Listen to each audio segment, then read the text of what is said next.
نحمدہ و نصلی علی رسول الکریم اما بعد۔ ہندوستان کے ایک صاحب نے پوچھا ہے کہ رمضان میں چاند کی صورتحال کیا ہے؟ جواباً عرض ہے کہ 10 مارچ بروز اتوار کو انڈیا میں چاند کو چاہیے 1 ڈگری، برما میں 0 ڈگری، بنگلہ دیش میں 0 ڈگری، کراچی میں 1 ڈگری، پشاور میں 0 ڈگری، نیپال میں 0 ڈگری اور ایران میں 0 ڈگری ہے۔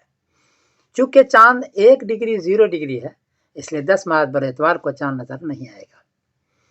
11 مارچ بروز پیر کو انڈیا میں چاند کو چاہیے 15 ڈگری، برما میں 14 ڈگری، بنگلہ دیش میں 14 ڈگری، کراچی میں 15 ڈگری، پشاور میں 14 ڈگری، نیپال میں 14 ڈگری اور ایران میں 15 ڈگری ہے۔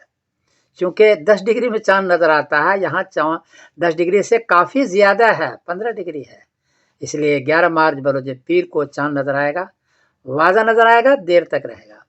اور 12 مارچ بروز منگل کو رمضان کی پہلی تاریخ ہوگی انشاءاللہ۔